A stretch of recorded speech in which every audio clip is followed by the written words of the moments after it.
Well, I guess that settles it. Everything in Shadow of the Earth Tree is absolutely busted. I don't think there was ever a point in this game's history when we had such an abundance of absolutely completely overpowered items and builds at any given time. And I'm pretty sure we have never achieved damage numbers like these right now. There's absolutely no chance in hell we're going to survive the week without From Software absolutely nerfing the heck out of most of these things. So before any of that happens, here are some crazy items you should get your hands on right now before they get the nerf hammer.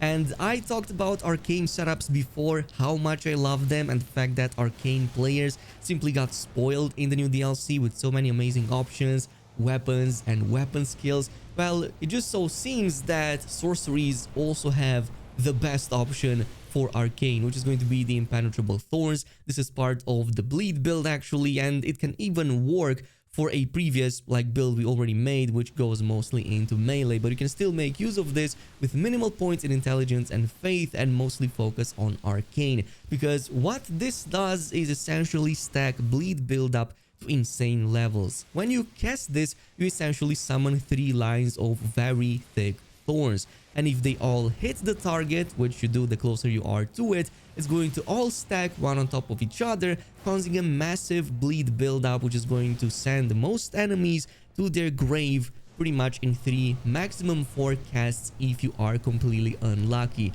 I love the range on this. I love how fast it travels, how good it is at even staggering. It's definitely busted, so there's absolutely no way this isn't going to get at least fixed at some point, because I believe there is some problem with collisions and the way they interact with enemy hitboxes. I think that they just stack one on top of each other, and it's not like an isolated case. There's another very popular option that kind of fits a similar role. But once you do create something around this, you can definitely go on with full arcane, point at which you're going to want to also use the new maternal staff, which has the best scaling with arcane and thus gives you the highest sorcery scaling, so you will deal tons of damage without having to use intelligence too much. Also, beloved Stardust is an amazing new option as a talisman, since it shortens your casting speed by a ton, even though you do get a debuff over there. It doesn't stack with Radagon's icon, so do keep that in mind. Heck, you can even throw in a Lord of Blood's Exaltation, since you're causing a ton of blood loss in the vicinity, so you can increase your attack power and deal even more damage. I mean, just take a look at Mesmer, he's absolutely getting destroyed. And the best part about this is that you can easily find it right here if you go from Mesmer's Dark Chamber, or before his fight, of course. You just need to exit this area and then go down the stairs 2 levels, go by the main bridge and then keep it to the right side right here, go past enemies and then just jump on the balcony below. There is going to be a bat enemy here, but of course you're going to get the sorcery right from this corpse. And of course, since we talked about odd collisions dealing tons of damage, we can't go over this list without also mentioning the Roiling Sparks plus the Perfumer bottles, especially the Lightning and the Frost ones. And I'm gonna give a huge shout out to Cyrob, because I believe, from my knowledge, he's the first to have created both of these builds.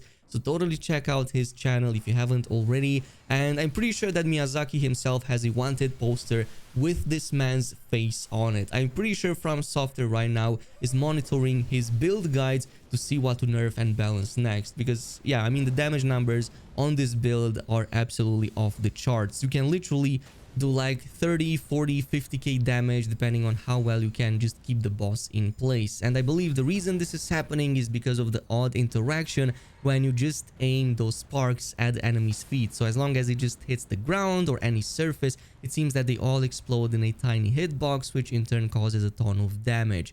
So that is why, if you want to test this out and are struggling, there is a build going on over there. You can use the Aged One's Exaltation. If you also want to increase your attack power when you get Madness, you can use the Shabriri effect. You can also go with the Perfumer Talisman, since obviously you're going to be using that. Also Shard of Alexander, and from that point on, anything you want. Of course, even like Lightning Scorpion Charm is going to buff the damage to hell and back, especially if you're going with the Lightning Bottle.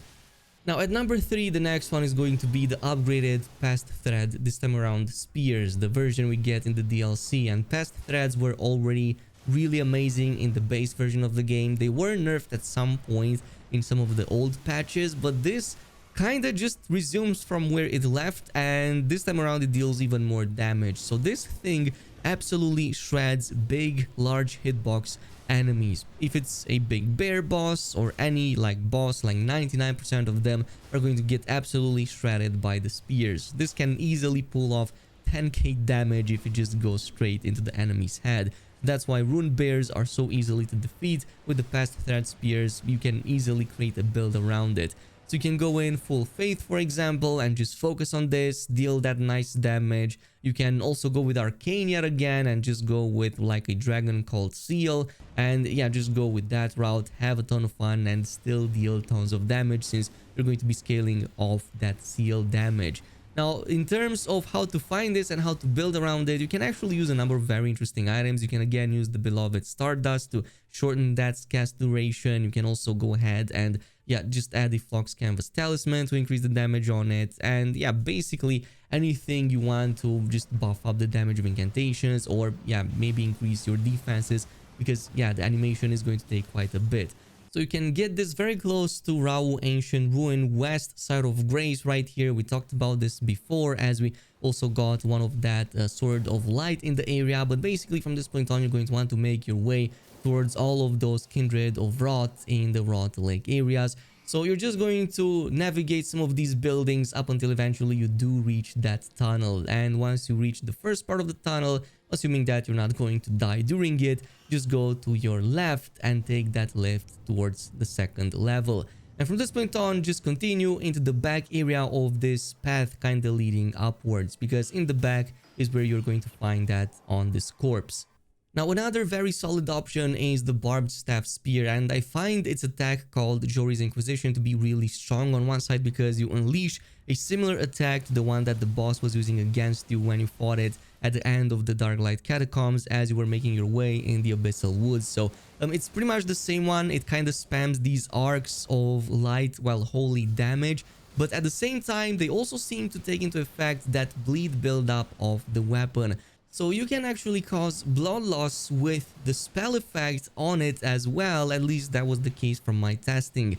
It does take a bit of time for that to trigger since it's only a 55 bleed buildup, but maybe you could go in with a very high level character, at least 200, go like 70-70 into Faith and Arcane, boost that up to crazy levels, and yeah, maybe have that triggering a little bit more often. But it looks really awesome. It deals very good damage if you can land all of the arcs on the enemy, and since they travel fast, plus you can easily break off the animation, I think that it's really strong right now. I'm not sure in PvP how it is, I haven't tested it, but in PvE it seems to be a very solid option and a very good one as of now. Now the fifth one is in fact an Astro of War. It's called the Carian Sovereignty, and it's pretty much the same attack as Relana's one when she pulls off that huge Carian sword, smashes it into the ground, and then immediately follows up with a quick horizontal slash. You're pretty much using the exact same attack. And as you might have guessed it, it's just as devastating. This really deals very high damage. And there's one thing about it that makes it special. If you check its description, it says that it's usable on swords but not on colossal weapons.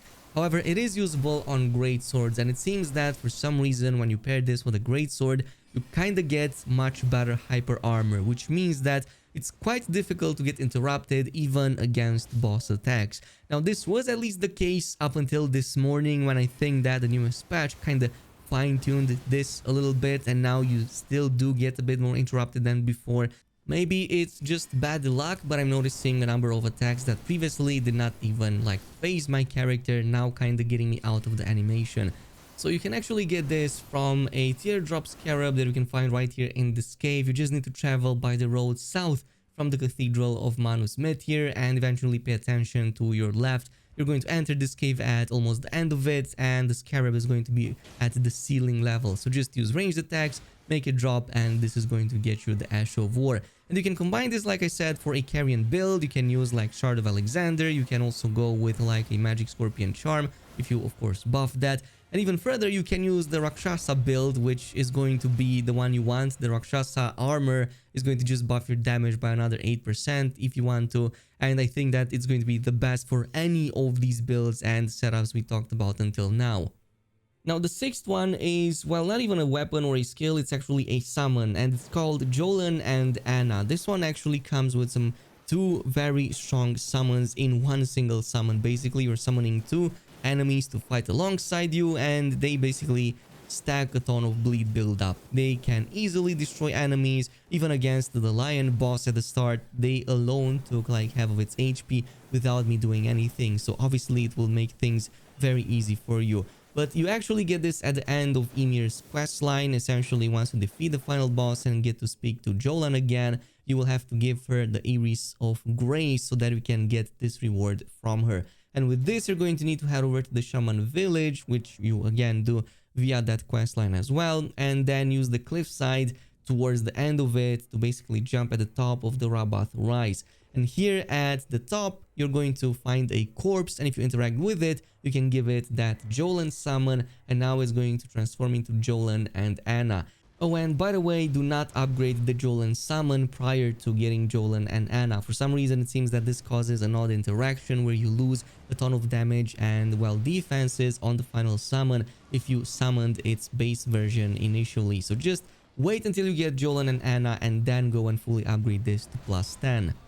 Of course, these are not the only ones. I'm expecting some corrections for at some point. We also talked about the Blood Fiend's arm in the previous build, which is extremely strong, and with my current setup it deals like 10-12,000 damage depending on the enemy and a ton of bleed build-up. Plus, it's also very good at staggering enemies, so you know this is completely busted.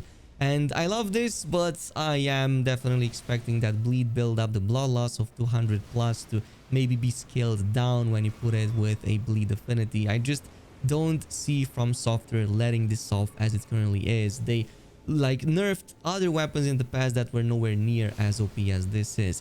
I hope that it doesn't follow similarly with that meteoric greatsword we got in the DLC. I think that one is in really good spot. It's a really good option to have, but something tells me they are going to nerf that weapon skill at some point because it deals some really high damage over there, and on top of the fact that it has a pretty good stagger. For some reason, I'm really expecting that, but I hope I'm wrong. Anyway, let me know down below in the comments, is there any other setup that you found to be like completely busted? Something that's truly awful and deals too much damage for its own good, and something that just trivializes a part specific of the game. Let me know down below in the comments, and in the meantime, I'll see you in the next video.